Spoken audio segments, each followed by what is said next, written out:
Laboratorium ekopoetologiczne powstało w ramach Centrum Humanistyki Środowiskowej na Wydziale Neofilologii Uniwersytetu Warszawskiego. I to nasze laboratorium jest platformą do rozmawiania na temat aktualnego polikryzysu, którego istotnym elementem jest oczywiście zmiana klimatu, katastrofa klimatyczna, ale też inne elementy kryzysów ekologicznych, które dotykają ten nasz szybko komplikujący się świat. I chcielibyśmy, żeby w ramach laboratorium stworzyło się takie miejsce do rozmowy radykalnie interdyscyplinarnej. Chcielibyśmy, żeby poeci, artystki, humaniści rozmawiali w ramach tego laboratorium z badaczkami z zakresu nauk ścisłych. Mieliśmy gości m.in. z Meksyku, Walii, Kanady, Stanów Zjednoczonych, Serbii, z Polski oczywiście.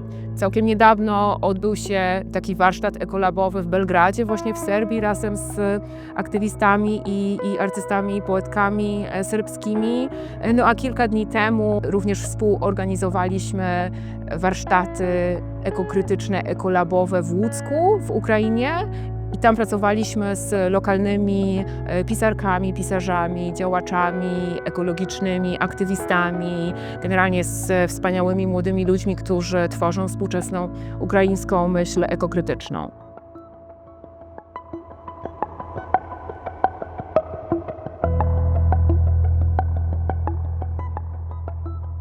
Юлія, Адаме, вітаємо в Луцьку.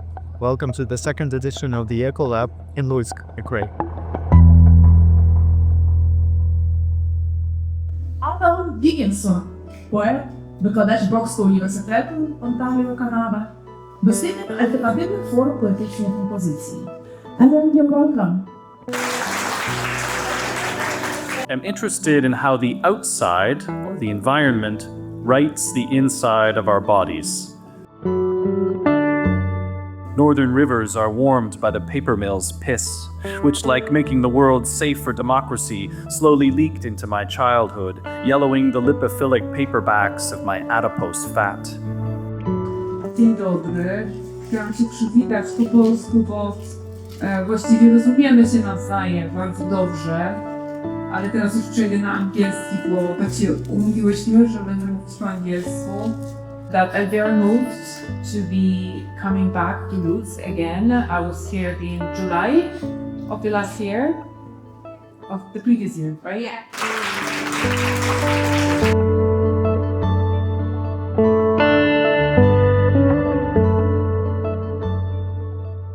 Wystąpiliśmy w Łódzku razem z Teatrem Garmider.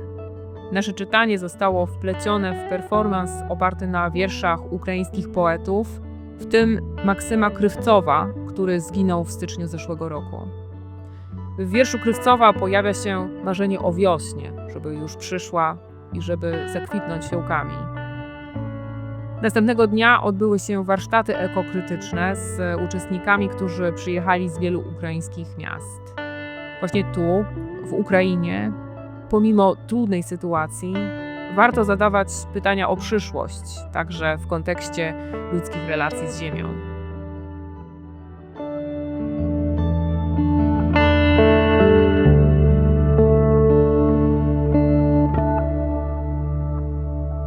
Questions. What would living a good life in the Anthropocene mean? Is nature also culture?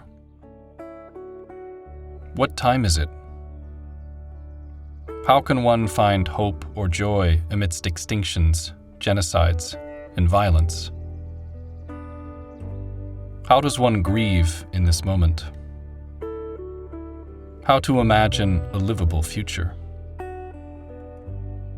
How similar or different are we from the non-humans that surround us? Are the non-humans within us Us?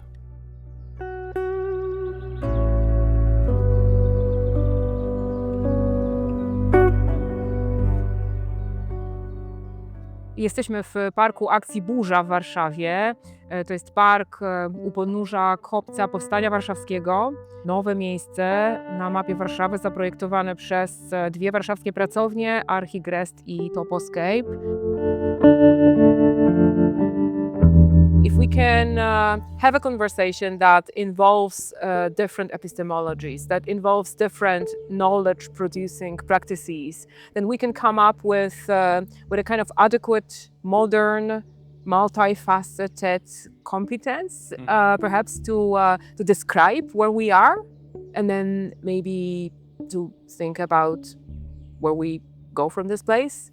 Well, the environmental crisis is not simply a crisis of technology, it's also a cultural one. I think we need to use all of the resources at our disposal, not just technocratic scientific thinking, which I think is extremely important, obviously, for identifying some of the elements of this problem, but also artistic, cultural, critical thinking.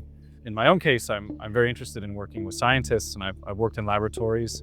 And I'm especially interested in deriving poetic forms from what I learned working in the laboratories, whether it's procedures, experimental procedures, or whether it's actually what I learn about the biology and chemistry of bodies themselves. What do you think the scientists take from you as a poet?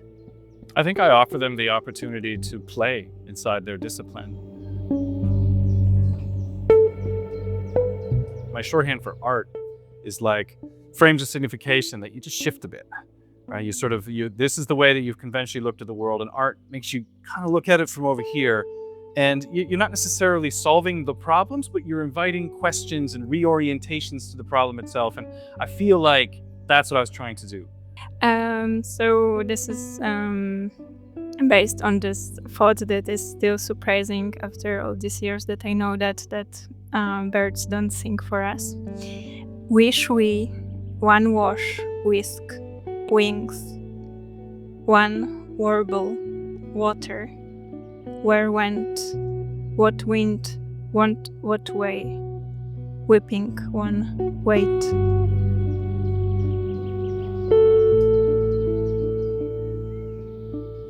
What is a laboratory?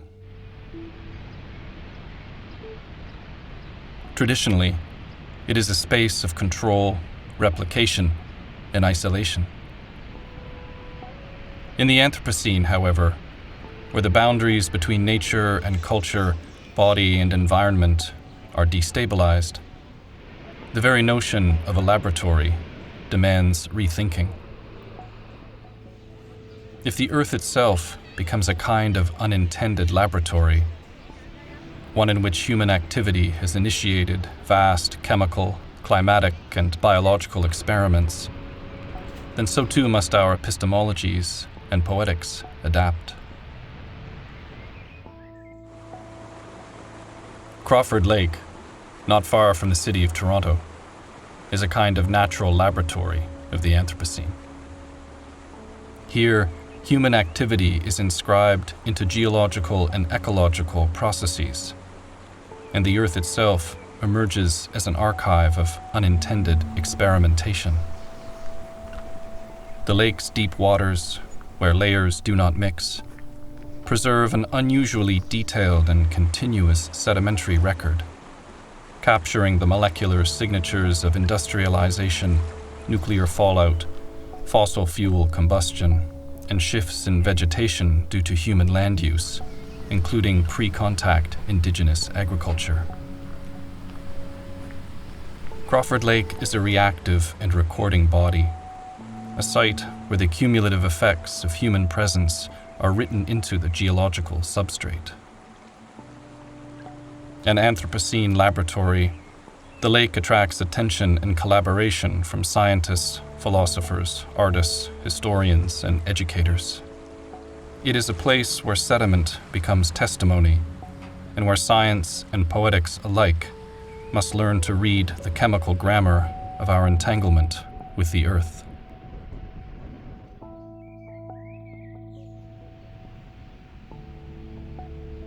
We're here at Tommy Thompson Park in the city of Toronto. Like the park in Warsaw, This is a landscape built on rubble, although of course the origins and history of this place are very different. In this case, the rubble comes from construction projects over the years in Toronto.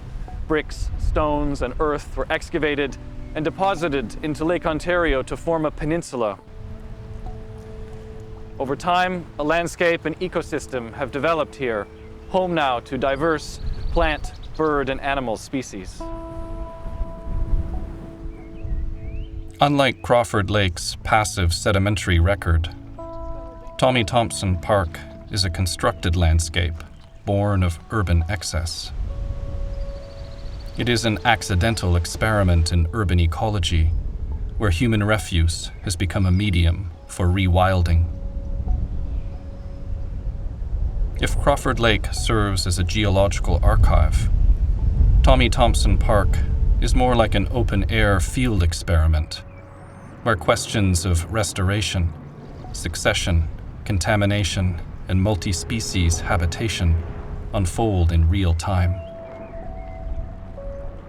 Both sites challenge the distinction between the natural and the artificial, reminding us that the Anthropocene is not just a global phenomenon, but a local, situated condition, visible in sediment layers, in bird calls, in landfill patterns, and in the persistent agency of non-human life reconfiguring the remnants of human activity.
To me, EcoLab was a beautiful encounter of many different practitioners, experts, and people with different ways of thinking. And I think the results of it were not only critical discussions about eco-criticism or environmental humanities or arts. To me, it was a deeper sense of interconnectedness and support that really serves as that solid foundation and a ground to stand on, to create on, and on which to care after everything that surrounds us and ourselves including.